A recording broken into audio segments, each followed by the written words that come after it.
I didn't realize there was a problem until the drinking escalated and it went from being a luxury to a necessity. Yeah. And once that happens, there's no going back, you know? It's kind of like once you're a diabetic, you're always going to be a diabetic. There is no going back to not being a diabetic. It's the same thing. Once that, because what a lot of people don't realize is addiction is basically a rewiring of your prefrontal cortex. It's a rewiring in your brain.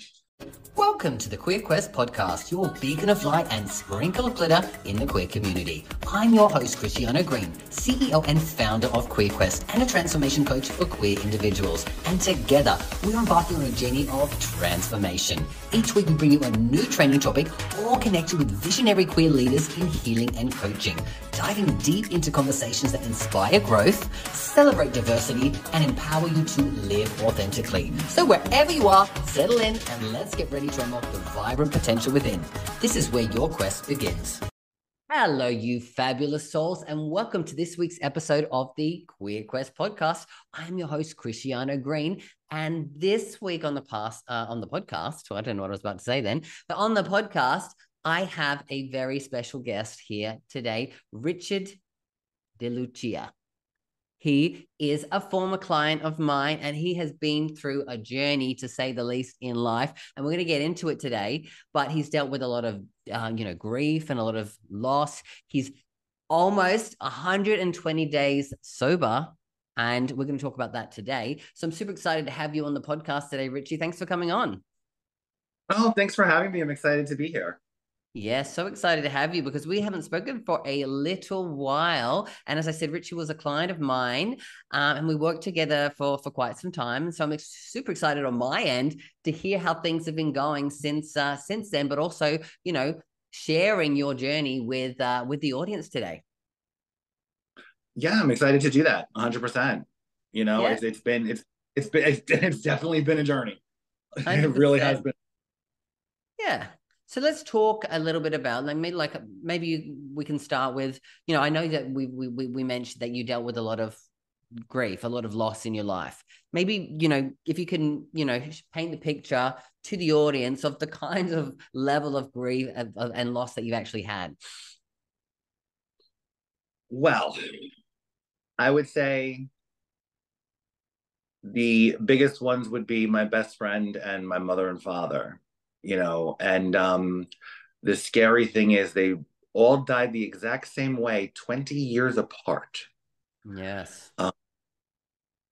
My mom was in 2018, my mother had a massive stroke. She was very sick. She was in a lot of pain in and out of rehabs and hospitals and things like that. She went home for 2 days. She fell. She ended up with a fracture in her neck, a bruise on her brain. She was in the hospital and suffering very badly. My parents were married 47 years, and she was the love of his life. And my dad, he couldn't stand to watch her suffer anymore.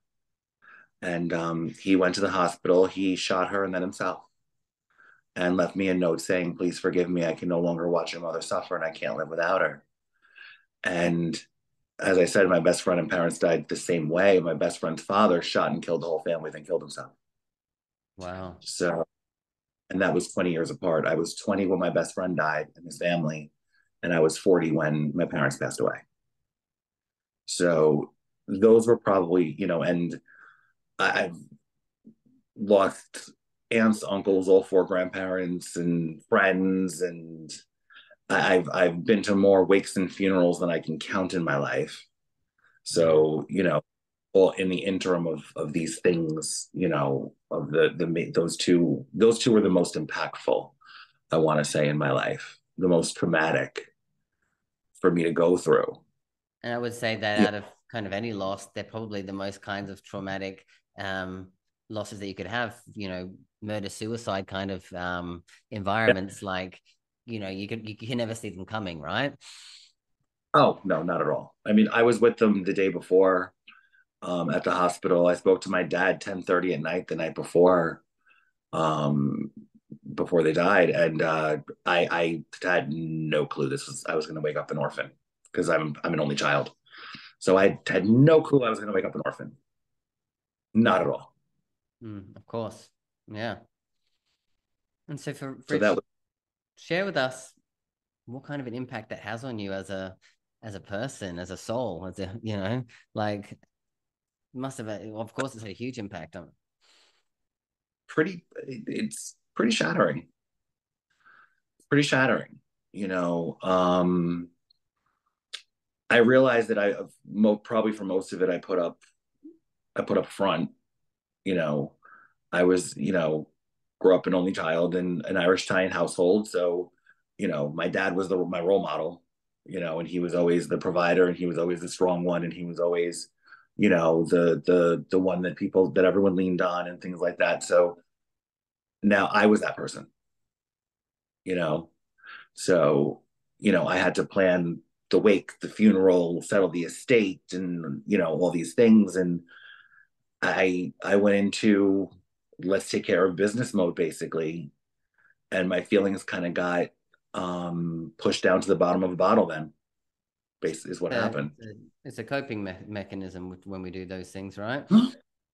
Oh, drinking is 150% a coping skill. Yeah. Absolutely a coping skill. It's not a very good one, but it's still a coping skill. In the moments we actually feel that it's good when we're caught up in it until we realize how bad it is, Yeah, and that's basically what happened to me. Like, for many years, like I would have, I would go out, I would have drinks, I would, at night, I'd have work, I'd have dinner, I'd have a couple of drinks at night, and then I'd go to bed and I'd wake up and I'd go to work again. And I wouldn't have a couple of drinks until like 8, 9 o'clock at night, and then just to kind of shut my mind down to go to sleep, because I was never a fan of medication. So I didn't want to take like sleep aids or anything. So that was my sleep aid, basically, and that's how I looked at it at the time. And that's what many people would do, right? And, have a glass or two at the end of the night to wind down and go to bed. Well, yeah, I mean, there's a huge part of the country that, many people, they'll have a couple glasses of wine, couple of drinks, couple of beers, whatever, just to unwind from the day. Yeah. That's why they call it happy hour. It's the after work. Happy hour usually starts 5 or 6 o'clock because it's when everyone finishes work. Yeah. So that's why they call it happy hour for a reason. But for me, it was it took a while for me to realize, but it was a coping skill for me. It was just burying what I didn't want to deal with, or what I didn't want to recognize or deal with. And that's one thing that this journey of recovery has taught me is that's what I was doing. And I didn't realize there was a problem until the drinking escalated and it went from being a luxury to a necessity. Yeah. And once that happens, there's no going back. It's kind of like once you're a diabetic, you're always going to be a diabetic. There is no going back to not being a diabetic. It's the same thing. Once that, because what a lot of people don't realize is addiction is basically a rewiring of your prefrontal cortex. It's a rewiring in your brain. Once that brain gets rewired, it is not rewiring. It is not going backwards. Of course. So once you're addicted to alcohol and you eat all day, then it becomes, like as I said, like your brain is now rewired to need that thing, and you either have it and you have it all the time, or you have to cut it out, right? Yeah, addiction really it's an entity of its own. It's like having the devil on one shoulder and the angel on the other shoulder all day, every day. For sure. Is what it is like. And that's what a lot of people don't realize. People who have never had an issue with addiction, I've heard stories from people who they've had family members be like, oh, well, just stop. Well, if it was that simple, don't you think I'd do it? And maybe you can share with everyone as well how bad it got for you, so that people, for someone who to say just stop. If you were just having 2 drinks a night, of course it's easy for you to just to stop. But share with us how the limits of it got to. AA calls it the allergy. Yeah. So that's before you have the allergy, or the brain rewires to being an addict. And just because someone drinks, and even someone can drink like on a daily basis, and their brain never rewires it like that. It's just but some people have, that's why they call it an allergy, because some people it doesn't turn into that. But for people who have that allergy, once that happens, it goes from like I said, a luxury to a necessity. So it got to the point where I would get up in the morning, I'd feel like crap, and the only way to not feel like that was to drink. I was having withdrawal symptoms. I was having DTs, which is my hands were shaking and my legs were shaking. But I'd get like a drink or two in me, and it would stop.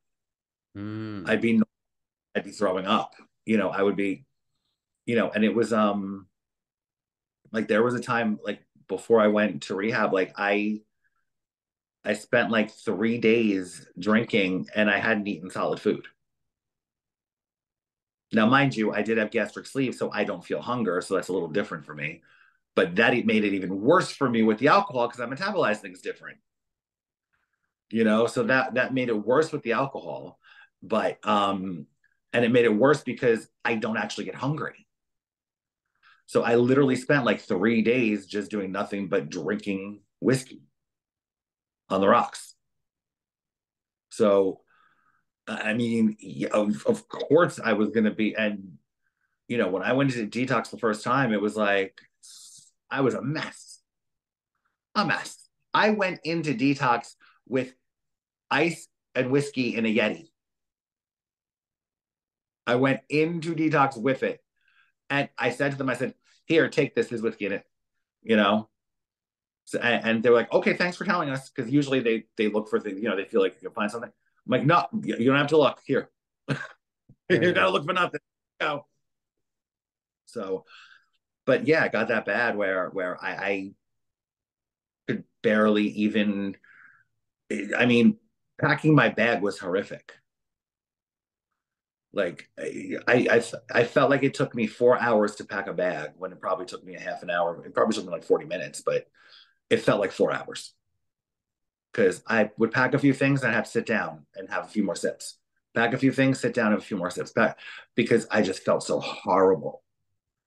And then I'll tell you one thing. One thing that does keep me sober every day is I make a conscious point to remember what it felt like going through the withdrawal. I was going to say, Because talk to us, a little bit about leading up to it, like what you were dealing with emotionally leading up to the moment before you went to rehab, and then let's talk about the withdrawals. Yeah. Well, I was like, I just pretty much was like, I can't live like this anymore. I just can't. I can't. I can't feel like this anymore. I just can't. I got to do something. I got to do something. Everything that you had kind of pushed down was slowly bubbling up, right? It was bubbling up, and it was affecting your entire life. Forget bubbling up. It was bubbling over like volcanically, So it was really, it got really bad. And I was like, I can't do this anymore. I can't, it's too much. That's why I made the decision to get some help. And, what led to that final decision? Because of course it had been going on for quite some time, progressively getting worse. What made you finally make that decision? Well, I was with my ex at the time, and he was an addict, and I had seen his lapses in the past, and I was like, okay, I'm seeing the signs of this is how bad this is, because I was feeling the way I was used to watch him get, when he would relapse. So, and I was starting to feel that way when he couldn't get his drug of choice, which was different. But when he relapsed and couldn't get his drug of choice, I was starting to feel like I would watch him feel. And I recognized the signs of it. And I said, uh-oh, I need some there's help. anger. Yep. And then he and I were kind of sort of together at the time when I went to rehab the first time. And he was watching my house and my dog. And so I came home from rehab, and within 3 days, I figured out that he had relapsed again while I was in rehab. And I tried getting him help. I sent him to a detox. He left the next day, and I haven't heard from him since. I see. So, when I went back, and then after I got rid of him, it was very emotional for me. And I was only home from rehab for 3 days. I was not emotionally ready to deal with this, You were only, and you've been in rehab at that point for a month or a few weeks? 45 days. 45 days. And how were 45. the withdrawal symptoms, that first experience, the first 45 days? How was that in rehab? Well, so when you go in, first you go to detox. You go to a detox facility first, and they medically detox you. So they taper you with Valium, and they also give you another medication to prevent seizures. Because a lot of people don't realize alcohol is one of the drug is a more you can die from alcohol withdrawal versus other drugs. It's not like that. Alcohol withdrawal, you can have a seizure and die. And so they give you medication to make sure you don't have a seizure. And then they do like a 5 or 6 days. They start with a high dose of Valium at the beginning, and they taper you off it for like 5 or 6 days to ease as much as they can the withdrawals. But for the first like couple of days when you're in that detox, you're pretty much in bed. Your hands are shaking, you're sweating, you're freezing, you're nauseous, it's absolutely like a day feels like a week. It is absolutely miserable. Miserable. And once you go finish your detox, then you go to a rehab facility. So I did like I think it was 5 days in detox, then 45 in rehab first. Okay. Then I came home, sent him to detox. He left the next day. I was a basket case, and so I had like a 2 day whoopsie daisy. And then I realized when that happened, I said, okay, I am not going to throw away everything, all the work I just put in Correct. for this. So I called up one of the girls from the rehab that I know very well. And I said, yeah, I did a bad thing. And she does a lot of the intake, and she deals with all the intakes. She's like, all right, what do you need from me? What do you need from me now? I was like, look, this is what happened. She's like, all right, can you go today? Can you go now? So I called, I got my dog into the pet sitter, who is wonderful, by the way. She was like in a resort staying with a family. It was great. She didn't even miss me. Um, you know, and the funny thing is when I called the son, I told him I was honest, and I said, listen, this is what happened. Um, and they want me to go to detox and rehab tonight. And So he was actually out. you had to go back through the detox program first again, the 5 days? Well, because I had already stopped drinking for 2 days, and I was already like I already stopped drinking for 2 days at that point. So I you did it kind for of 2 days, you stopped for 2 days, and you went in. like, and then I stopped for 2 days. So the alcohol was pretty much out of my system, but so I did like 3 or 4 days in detox. Just they wanted to just monitor me to make sure I didn't have a seizure. But I went into the detox and they breathalyzed me. I was zeros. There was no alcohol in my system. But I still knew, okay, the fact that I did this is not good. I need to work this out. Totally. You need some extra support. Yeah. So that's why I did it. And like I said, the funny thing is when I called the son about picking up the dog, he said to me, he was out and about. He said, listen, listen, I've been through treatment myself for something different. I'll be there in 20 minutes. I understand what you're going through, which I thought was so amazing. Kind It's like, people, wow. the kindness of strangers or people, right? Yeah. Yeah. That I would find someone that I never knew he went to through treatment, but I did now. And so that was absolutely amazing to find out. I was like, wow, like I didn't know this. So I said, I said, wow. So he got to my house in 20 minutes, picked up the dog. Um, and then I had an Uber take me back to detox. Was there for 4 days, and then I spent 60 days in rehab. And then I came home December 1st and went back to work December 5th. Okay. And tomorrow's 120 days without a drink.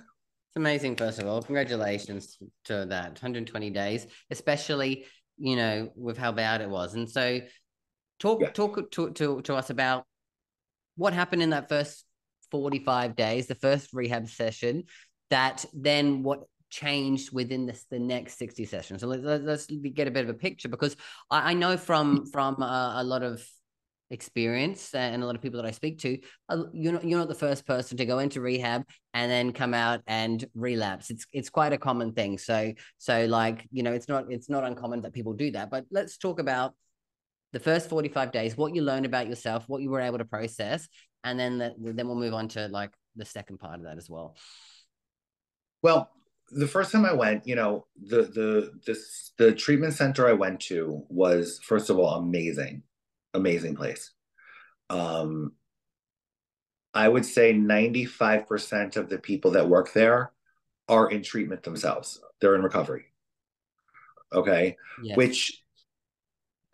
Which is very important, because you know what? They get it. They get it.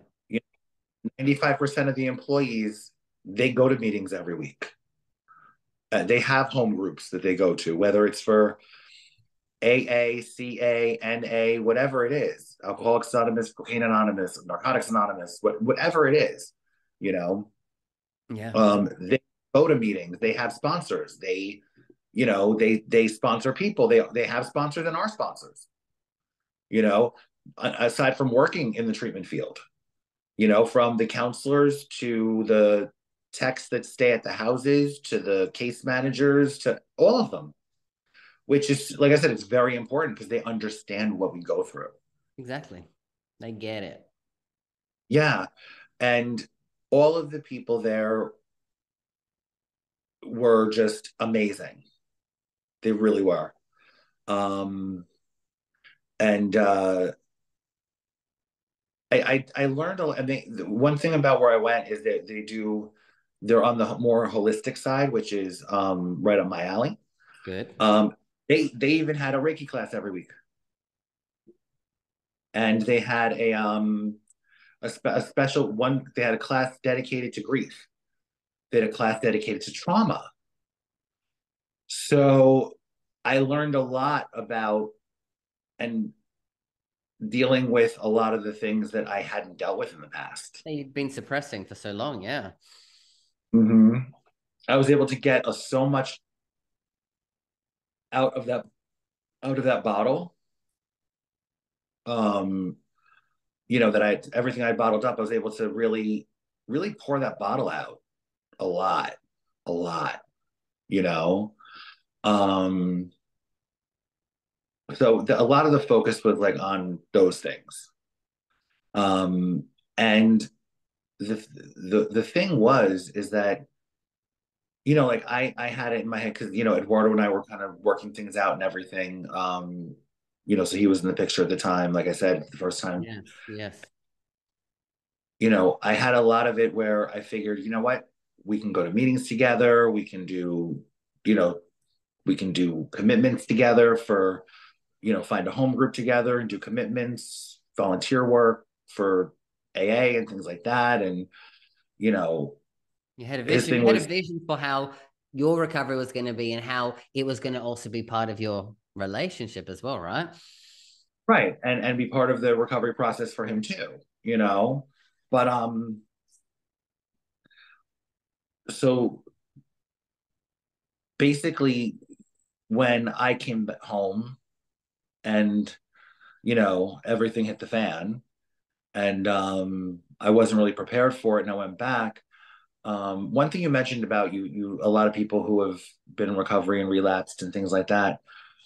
The one thing that I learned about relapses is that as much as you don't want to see someone relapse, in the recovery process, for lack of better phrasing, relapsing is kind of necessary Yes. because major learning experience. I learned a lot from From that. the relapse. And what I learned is that I can't change anyone else. I can't expect anyone else to change for me. The only person I can change is myself. Yeah. And I can only worry about the things I do in my life. And I cannot worry about what anyone else does, says, is nothing. It's none of my damn business, basically. Yeah. I can only worry about me and what I do and the way I focus on myself and carry myself. And that's the difference with what I learned. I mean, I kept working on the other things when I went back the second time, but the main difference between the two is that I learned this. This is what I learned the second time. And I think learning that is what has kept me sober for The past 120 days almost, right? yeah, yeah. It was what's kept me sober since, I came home from rehab on December 1st. It's now almost February. So, for the last couple of months, that's part of what's kept me sober. And the amazing part of that is, like I said, half of it was in the facility, and half of it now has been at home, where, Mm-hmm. of course, temptation is there if you choose it to be, right? Oh, of course, absolutely. I mean, there's nothing to stop me from running down to the store or I mean, I live in a complex, okay? I've told you before, I live in a country club Yes. complex is where Yeah. we have a bar restaurant on premises in the clubhouse walking distance from my house. I could walk to the bar, if I wanted to. I don't, you know. Well, I'm not going to say I don't. I did the other day because I really wanted one of their burgers because their burgers are really good. So I went the other day and had a burger and a Coke. Much better choice. Yeah. Yes, absolutely. Now, and I sat at the bar and had it. It didn't bother me because I honestly, like, I don't even want to smell it. I really don't. No need to. I'm at the where, like, I went to, like I said, they opened a new gay bar not far from here, and a friend of mine hosts a karaoke show, which I'm a karaoke You're a junkie. big karaoke And fanatic, yeah. like I used to host karaoke shows way back when. And so, my friend was hosting a new show, and so I wanted to go support her. She's trans, and it's a gay bar. So I said, okay, well, of course I want to go support the show. So I went, and I haven't seen her in eight since before all of this happened, way before all this happened. And you know, I went and I drank ginger ale, and and so a few of us sitting at the bar before the show started, someone spilled their drink on the bar. I mean, they just happened to bleed into it. It was an accident. No, it wasn't. They were drunk because the night had just started, but they happened to lean the wrong way and drink spilled. So I got a waft of the liquor in my nose. I was like, "Oh dear Christ!"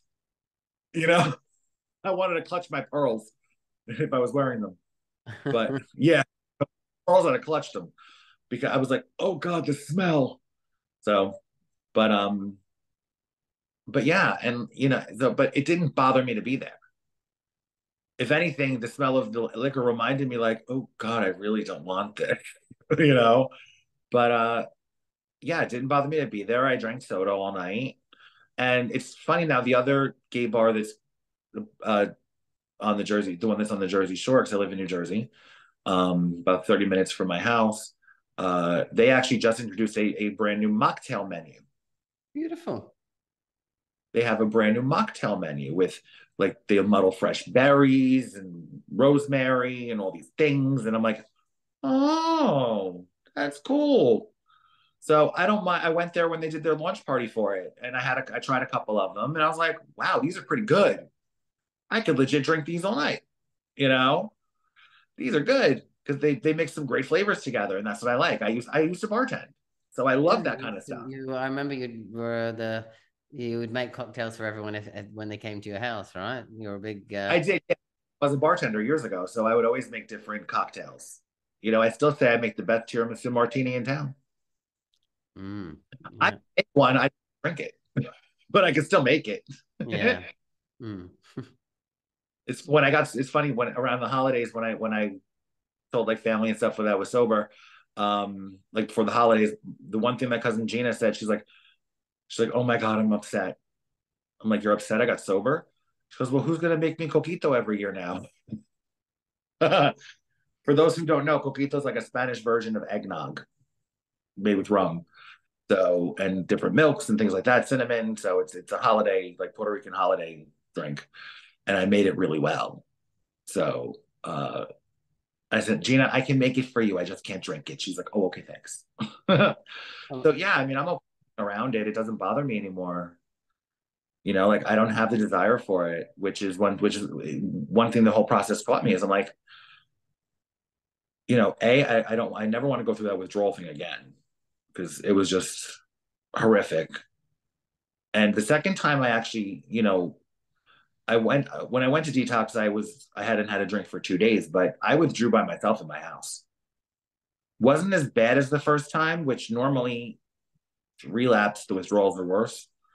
But I think because I relapsed for such a short period of time, it wasn't that bad. And Yeah. so I relapsed on my I not relapsed. I went through the withdrawal process on my couch drinking Gator Light to replenish my electrolytes and boost protein shakes to give me nutrients. And that's how I got through it. So that's why by the time I went in, and like I said, they just wanted to make sure that I wasn't going to have a seizure, even though I never had a seizure before. They And wanted to just be that's the most important thing, is that they were there to do their duty of care, to make sure that you were in a health space, so that when you go into rehab, you do it right. And so, that's the right. important thing. But again, you knew what to expect, and you went through the worst of it at home. And as you said, you only did it for a short period of time. And I think that amazing thing that you probably learned in those first 45 days was that drinking for you now was a choice. And you did it for 2 days, and you went through that period, but you quickly made the choice to say, I no longer want to do this. I'm not giving up on all the hard work that I went through. I didn't go through the pain and the torture and the dealing with the processing to come back here and fall apart. So you did the right thing to go back in. And as you said, now 120 days. That's fantastic. It's the fact that I went through it for the 45 that gave me the knowledge to recognize pretty early what I was doing and what was going on. Because I thought, I can handle this. It's fine. I can have just a couple and blah blah blah. Which is what This is the thing we tell ourselves all the time, and I know this from my own previous experience of going through that. Was that, yeah, you always said, oh yeah, I can, it's fine, I'll just have one. And then you never get satisfied with just one. You get the taste of it, and then it's off to the races. Literally off to the races. Yeah. Yeah, I mean, and if anyone has ever read the AA Big Book, there's a few stories in there about that people in the early days of AA, or when AA was being founded, there are stories in there of people who just don't, oh well, I could just do it once. I could just do it once. Or I can have one. Like there's a story of a guy who was sober for a long time and he stopped at a place for a bite to eat.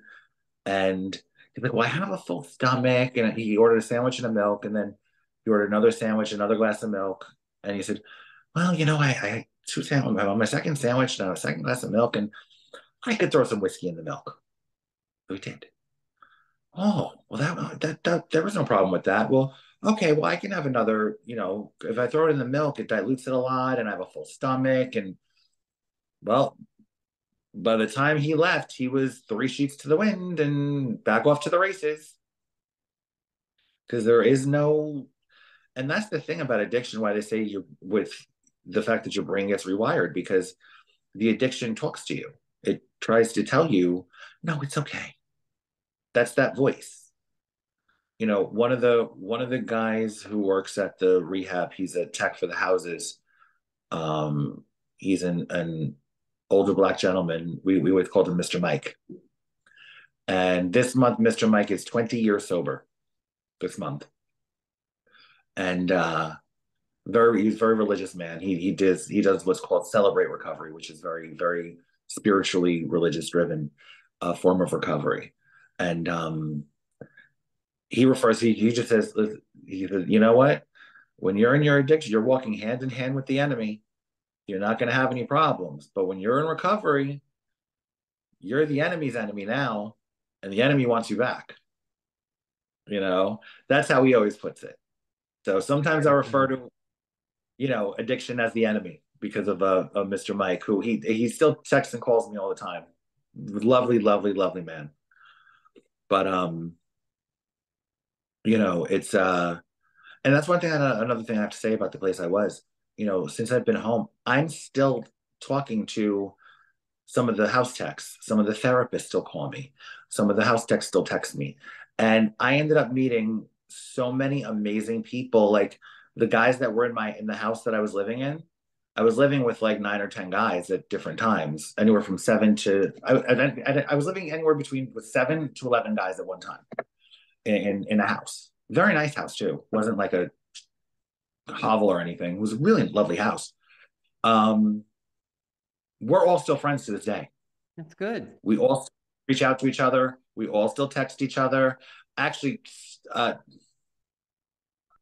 2 of them were texting me earlier to check in on me, and so we could have a check-in with and another 2 of them yesterday where I was checking in with 2 of them last night, texting, hey, how's it going? How are you feeling? How's life? What's going on in life?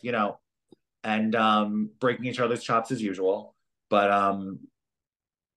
some of the most amazing friends, amazing people. And honestly, it's like people I would never think I'd be friends with. And I'm sure I'm in the same category for them, but it all just worked.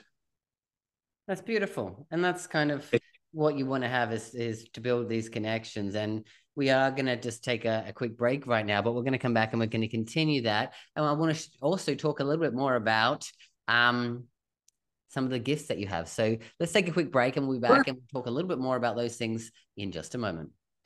Are you ready to embark on a transformative journey towards love and happiness? Introducing the 21-day 𝐃𝐞𝐥𝐻 Guide to Love and Happiness. This isn't just a course, it's a pathway to discovering your true self, overcoming challenges, and embracing happiness. Join hundreds of gay men who found joy and freedom. Learn from Christiano Green, a coach with 20 years experience and a journey like yours. For a limited time, get this life-changing course at 75% off with a 100% risk-free guarantee. There's nothing to lose, but so much to gain. Your new life is just a click away. Enroll in the 21-day 𝐃𝐞𝐥𝐻 Guide to Love and Happiness today. Visit theglobalpridecollective.com and start your journey towards a happier, more fulfilled you.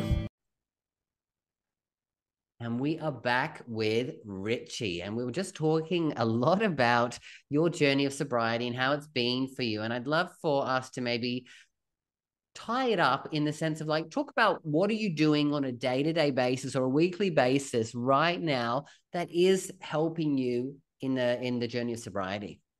What does that look like for you now? And what does life look like for you now as well? Well, I work full time. So, I do work from home. So it's that part of it, working from home is actually a little bit of it's a mixed bag. I love the fact that I have a commute down the hallway. Yes. Actually, the fact that I live in a place where it snows.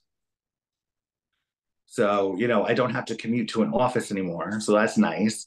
The fact that I'm working from home has allowed me the ability to get my little puppy because I'm home with her every day. As I showed you before, she's only a year old. You're beautiful little Um, girl. yes, my little Shih Tzu. Um, and so I'm able to have her. So I have her for company now, which is really nice. Um, I'm trying to do different things at work to bring awareness about mental health because working from home is very isolating. So I'm trying to do that with work too. Good. Yeah, so doing positive things with that.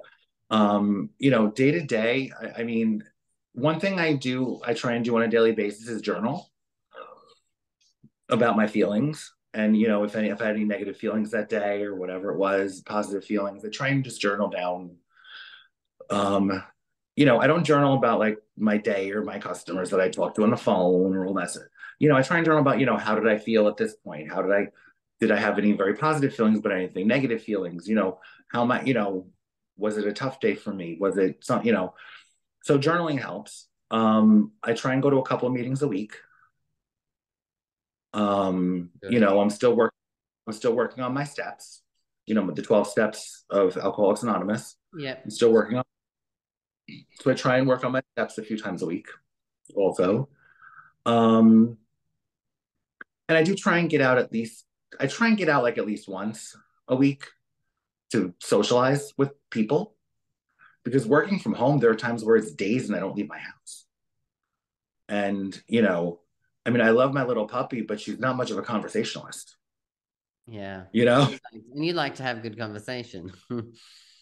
Yeah. And the other thing is because, I work in telecommunications, I'm on the phone all day and I'm talking about phones. So the last thing I want to do is be on a phone Of course. and talk to someone on the phone because I'm on them all day.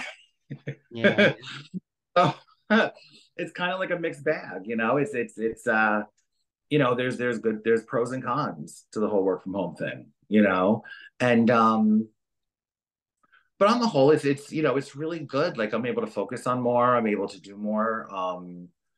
And I'm able to do more for myself, and going to meetings. Like I've been meeting like a lot more people.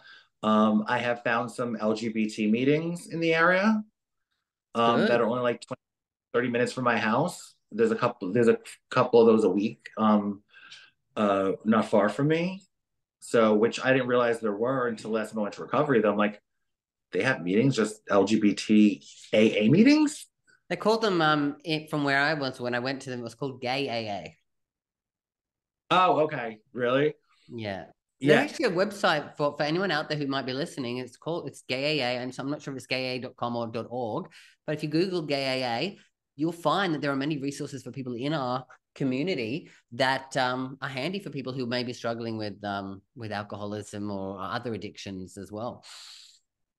yeah, and even AA has an app for meetings. It's a meeting finder app, Yeah. and it's like a blue app with like a almost like a yellow chair on it, and you can actually filter for LGBT meetings in your area. So if Fantastic. there are any meetings, you can actually filter it to find not just AA meetings within a certain mileage, but you can filter it for LGBT, and it'll filter it for you. So if there are any in your area, it'll pop right up, and you could put for each day what you want it for. So that's pretty cool That is really that they cool. have that. So I found that. So yeah, I'm meeting a lot of nice people. I'm kind of building myself slowly. Um, a A new circle. sober network, but also a sober network and a gay sober network too, Yeah, which is pretty cool. that is cool. Mm-hmm. So Nice. yeah, no, I feel healthier than I ever did. 100%. And what's the next part of your journey look like? Now that you've reached 120 days, is there anything else that you want to be like working on within yourself? I know that, and we didn't really talk a little bit about this, but you, like I said, you were once, quite a lot bigger than you are, and you lost a lot of weight. You did a surgery to help you with that. Where are you at when it comes to your mental, physical, emotional health and fitness? Well, yes, I did have a gastric sleeve surgery in July of 2014. So I'm coming up on 10 years. Yeah.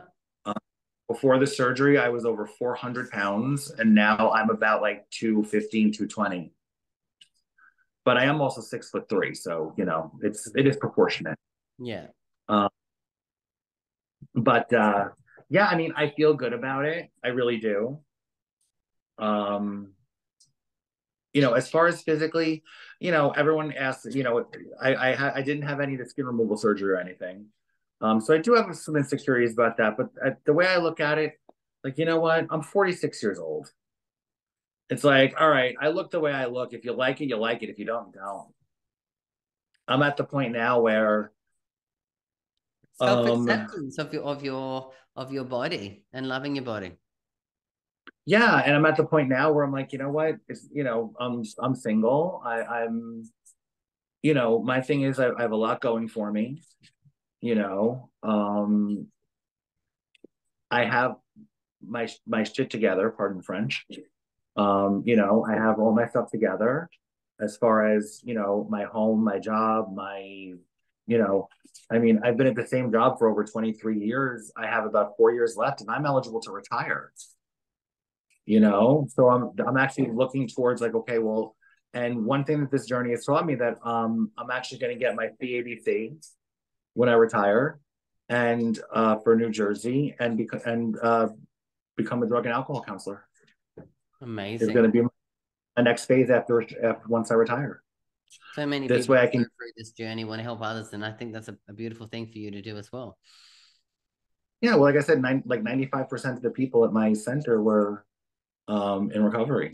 So because they get it, so if I can do that for someone else, what they all did for me, it's a way for me to, of course, I'm going to need to work in today's day and age, even after I retire, because I'm only going to be 50 years old. But it's a way for me to enjoy what I'm doing and love going to work every day. And it's also a way for me to give back at the same time. So it's doing work and doing service at the same time, which could I ever ask for more? Because they say the one thing that keeps people sober is doing service. Acts of service, yeah. Is the main thing of keeping yourself sober is acts of service. So it would be a way for me to not to be doing service for others, but also keeping myself sober at the same time. And okay, if I'm making money, I'm making money. Meaningful work as well, right? Meaningful work. Yeah, I'll be doing something I love instead of doing something to pay bills. And it also means that all of the struggles, the trials, that you went through, they weren't for nothing. They were there for you to support and help so many other people who've gone through who are going through the struggles right now, Yeah, well, I always say everything in the universe happens for a reason, and there are no coincidences in the universe. So I went through these things in order for the universe to teach me what my life purpose is supposed to be. 100%. Is the way I see it. And I love that. And while we're on the topic of that, I know that you've been led in a few different directions when it comes to the gifts that you have. So I'd love for you to share a little bit with the audience. You're a Reiki healer. You also are a medium.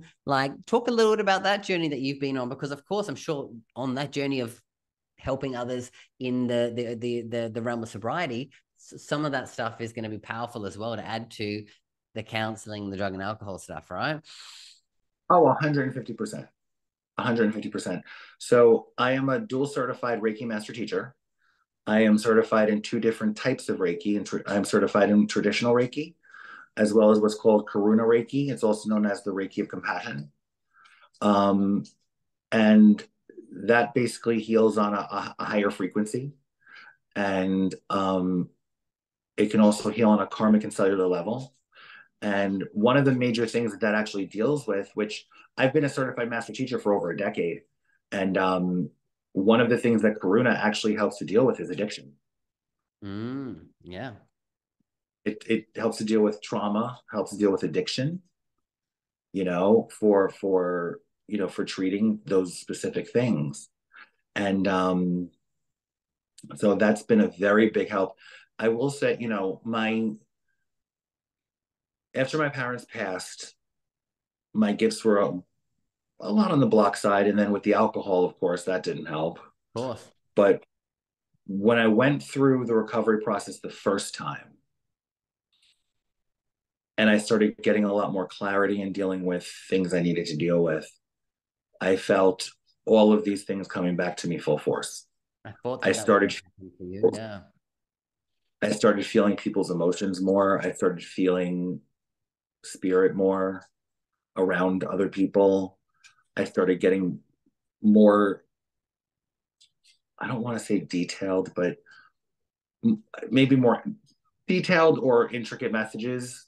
I was able to define it more, put more clarity to what feelings I was getting, from other people and from the spirits that were around other people. And it's interesting because there were a couple of times when I was in treatment that I did give a couple of people messages from loved ones that passed. And they were astounded. And it's funny, one of the things that they did, as I mentioned before, at my treatment center, they did Reiki classes every week.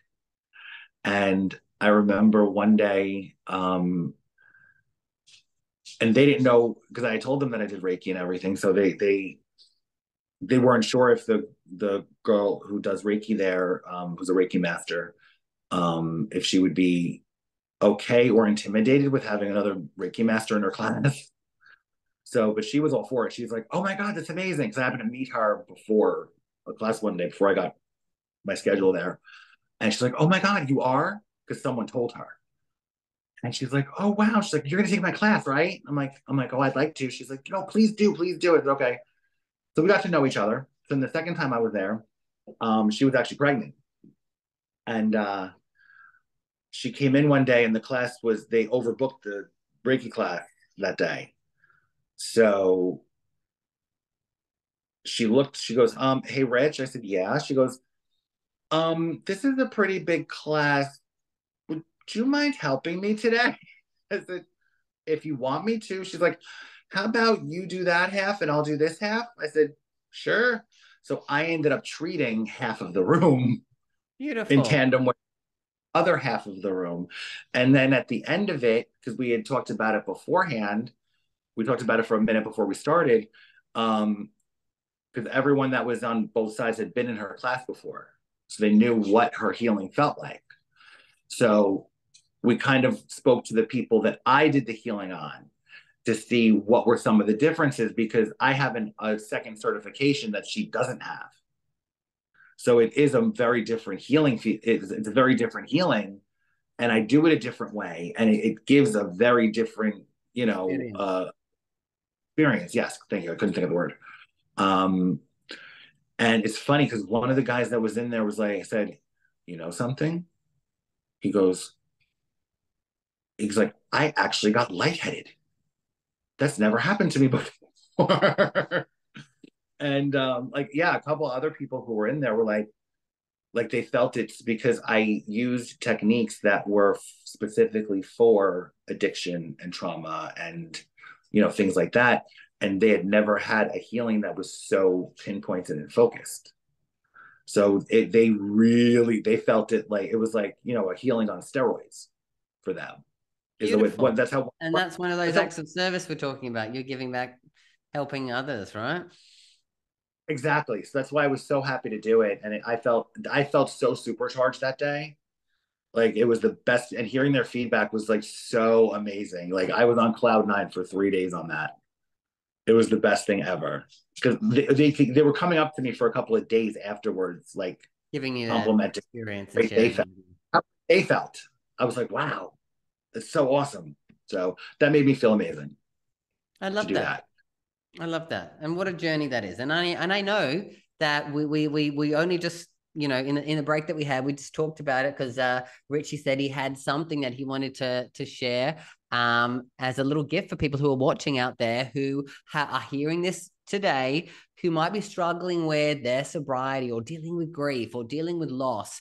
Richie's going to do a little bit of a card reading that he has because he's also an angel card reader. So, Richie, you want to share with us what you're going to give everyone as a little gift today and set the intention for everyone listening? Sure. So basically, so yeah, I'm an angel card reader as well. It's funny, I actually did angel card readings for probably half the staff at my treatment center, and they were all dumbfounded. Beautiful. Yeah, it was hilarious.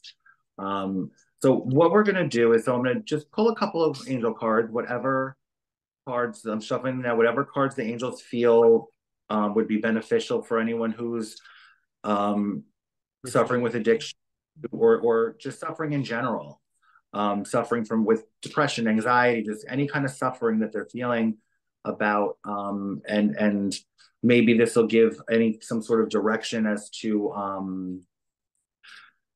for help and for things to do and as to maybe how to seek help or how to get help or do you need help? Whoa, this one really fell out. Ooh, Jesus. These all four fell out at one time. Literally just fell out of the deck on my lap. Maybe those are the ones that we are choosing then, eh? Doing. I don't argue with angels. Yeah, don't argue with angels. Tell us what we got in there and what the messages they have for everyone listening out who is suffering. All right. So because I'm in my mid-40s, I need my readers, so don't make fun of me. We have Dr. Richie in the house. Give us your prescription. Exactly right. This is what happens with age. I had LASIK surgery too, so I made it to 46 with no glasses, so I'm all right. Yeah. Traditional viewpoints or methods, spiritual organizations, seek out mentors and like-minded friends. Oh, very interesting. This podcast is done by a mentor. Wonder how that happened. I swear to God, these just fell out. I didn't pick them. No, everyone saw that. They just fell out. They did. See, it's on camera. Okay. Happy outcome. Brilliant new ideas that lead to success. Have confidence in yourself. Beautiful message. Yeah. Absolutely beautiful message. The power of creativity, recognition for high quality work. Be a team player. That sounds like that acts of service helping others, right? Well, it's acts of service helping others, but also what I take from it is for people who are struggling, with any sort of whether it's, like I said, addiction, trauma, whatever it is. Mental health, addictions, traumas, yep. Yep. It takes a village. It's not something you're going to be able to do alone. So this is saying, the power of creativity, recognition for high quality work, be a team player. Don't be afraid to be a team player. Don't be afraid to tell others, because there are others who are going through the same thing that you are. Totally. So afraid to be on that team, and don't be afraid to put yourself out there. Power of creativity. Something might pop up where you may not have thought to do something, but do it anyway, because you may never know who you'll find. Exactly. So that's what I get that from that message. The last one is objective decision making, clearing away all that no longer serves you, seeing the humor in a situation. That's a very powerful message. One thing I've done within recovery is I have cleared away all of the things that don't serve me. If it doesn't serve me, it's not staying in my presence. If I have no use for it, it's gone. Now in my life, I have no use for alcohol. I have no use for my ex. I have no use for. And I was going to say that's not just things. That's sometimes people as well. Because I know on my journey of cleaning things out, I had to let go of a lot of the people that I used to do all of the partying with, because you can't hang around with people taking drugs and not expect to have cravings to take drugs, Right. So I had to do the same thing, like clearing out of things. Like I got rid of all of the wine glasses I had in my house when I cleared up, got clean and sober, because I was like, well, why would I have wine glasses in my house if I'm not going to drink them? And yes, I might have guests over, but I don't want people to come over to my house and use this as a drinking pool, So it was a way of doing that, clearing out people and things that are no longer serving you. Well, and like I said, in recovery, they say, changing people, places, and things is a very good way to basically clean house. So I love these cards that were pulled. I think it's basically telling everyone, hey, listen, if you suffering, if you're suffering, if you need seek out mentors, like-minded people, which is part of being a team player, because, once you do seek out the mentors and like-minded people, well, then you're part of a team if you're around like-minded people. Once you're part of that team, you can think objectively, and, you clear away all that no longer serves you, which is another card. Then comes the happy outcome and Correct. brilliant new ideas to success and having confidence in yourself. So all of these, not the order I read them in, but all of these, when you arrange them properly, one leads to another, which leads to another, which leads to another. They all link together. And that's why I said it the way I said it, purposely, with things from the cards, because each card links to another, and each one links to another and to another. So all these cards are linked together. They are. The same message carried through. But if you follow the path that these cards are sending you on, you will have that happy outcome. And it is possible to have that happy outcome. And you're looking at someone who had the happy outcome.